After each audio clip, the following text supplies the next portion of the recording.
Spiderman is my favorite comic book character of all time.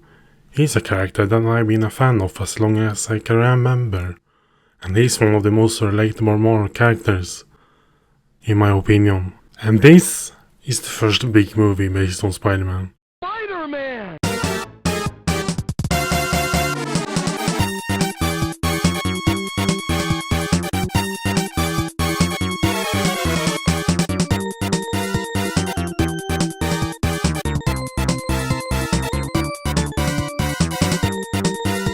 'In 2002, Spider-Man was released, directed by Sam Raimi, with Tobey Maguire as Peter Parker / Spider-Man.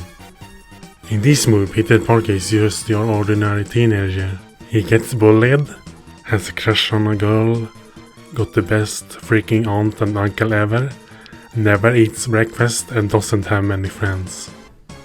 Just like me then. I'm already on my ass. He's literally powerless until he gets bitten by a radioactive spider and becomes Spider-Man, and has to protect his city against the villain Green Goblin. What? What? You thought I was going to review Man? That's what you came to see me review? Man, directed by Sam Raimi? I think the action in this movie is so great and well executed. The choreography is some Matrix shit, and it's so much fun watching Spider-Man and Green Goblin every time they're in some sort of fight. I mean, look at this dude, this flip was totally unnecessary, but he did it anyway, the fucking mad lad. Though I think this movie goes slightly deeper than that. What? It's not just about dudes in suits slapping each other silly. I mean, there's tons of that too, and that's great, but I believe it's about opposing ideals and taking responsibility for your actions. The stark contrast between Spider-Man and Green Goblin showcases this really well. Just hear me out. You know, I'm something of a scientist myself. In the beginning, all Peter Parker wants is to impress on Mary Jane Watson, the girl he supposedly liked before he even liked girls. Once a radioactive spider bites him and he gets his powers, he lies to the people who practically raised him, telling them he's going to the library when he really wants to beat a sweaty man for cash. Uncle Ben insists on driving him there, and before he drops him off, he tells him the iconic line. Remember, with great power comes great responsibility. Good old Spider-Man dismisses these words and goes on to make money off his powers to afford a car, so he can impress on Marianne. Because cars equal girls in the comic book world. Anyway, he tries to make money off his powers. And one moment of missing the part where that's his problem is all it takes for Uncle Ben to get killed, and now Peter is almost twice the orphan.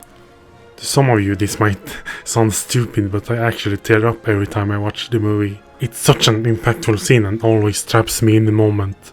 It's not often a movie make me tear up, but this one, holy shit, it hits me right into the feels every time. Peter going on his epic quest for revenge is the one scene I kept acting out as a kid in the playground over and over. It's that epic, but getting revenge doesn't heal his wounds. Actually, far from it. In his depression, he goes to a sewing class. A few sewing classes later, he's a real man. A real Spider-Man.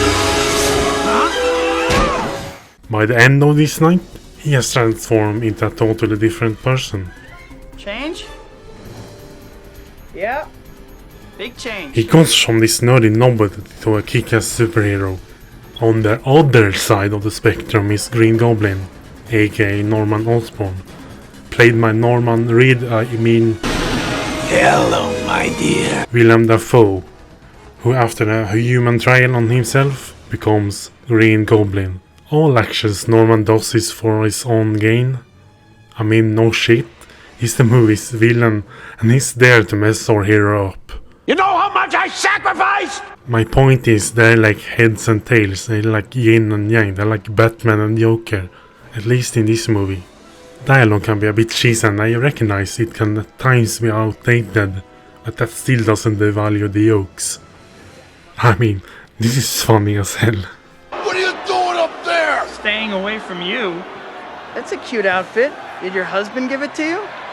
Every single line of this movie I feel like could be in a Spidey comic book or a cartoon, but sometimes they are delivered a bit awkward, especially from Kirsten Dunst, who plays Mary Jane Watson. Dunst's acting is not bad per se, but it's not super convincing either. Yeah. There's so much to tell. I gotta go. Bye. Oh my god, it's gorgeous! Tobey Maguire as Peter Parker / Spider-Man is good for the most part. Some parts of his delivery can come off as cringe-worthy, but maybe that just adds to his character as he's supposed to be a little kid. It's you who's out, Gobby. Out of your mind.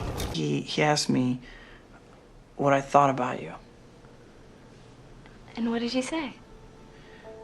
I said, Spider-Man. I said, the great thing about MJ is when you look in her eyes. Totally a little kid, right? No, not exactly. On that subject, everyone looks way too old to be teenagers. Their teacher looks like he could be in the same class. This actually confused me as a kid, because I didn't understand he was supposed to be a teacher. Willem Dafoe is the perfect actor for a villain. He says some brilliantly cheesy things in this movie, but it's impossible to hate. He pulls off Norman Osborn / Green Goblin, and then some. Imagine if he joined us. Wrong answer!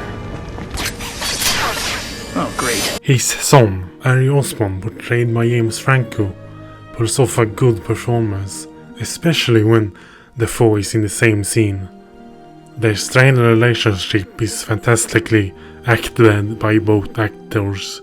What, you want me to trade in my car for a Jetta just because you flunked out of every private school I ever sent you to? It wasn't for me. Of course it was. As at the very beginning, you can already tell they are father and son, not really on the best of terms, and this is a recurring thing in the movie, even on Peter's end. You might even say this is one of the movie's central themes, growing up. Stop lecturing me, please. I don't mean to lecture and I don't mean to preach. With great power comes great responsibility. Crap. Mega crap. And finally the legend himself, J.K. Simmons as J. Jonah Jameson. I think this might be the best portrayal of J. Jonah Jameson of all time. Honestly, it's just that good.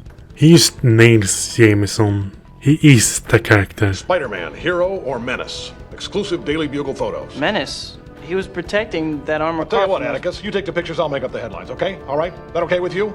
Yes, sir. Goody. Other noteworthy actors include Cliff Robertson as the lovable Uncle Ben and Rosemary Harris as the caring Aunt May. I just adore the interactions between the late Cliff Robertson's Uncle Ben and Tobey Maguire's Peter Parker. Hey, Michelangelo, don't forget we're painting the kitchen right after school. Got it? Sure thing, Uncle Ben. Don't start without me. And don't start up with me. Teenagers. Raging hormones, they never change. You really get the sense that they are basically father and son, even if they don't share that many scenes. Makes me wish they kept Uncle Ben around a bit longer. The costumes in this movie are simple but effective, especially for Spider-Man. There's no need to have 4 costumes for our friendly neighbor spider friend in the same movie. We just need 1 or 2. The 2 in this movie are one homemade suit he makes to gain money at a wrestling fight when he calls himself the Human Spider. The human spider, that's it? That's the best you got? Yeah. Oh, that sucks. And another one he dons when he becomes Spider-Man. Impressive! Technically he got a 3rd and a 4th suit, but they look identical.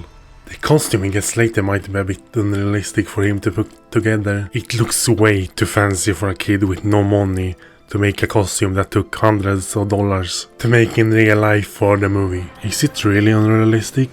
No. Of course not. Maybe, but it's still one of my favorite Spidey suits of all time.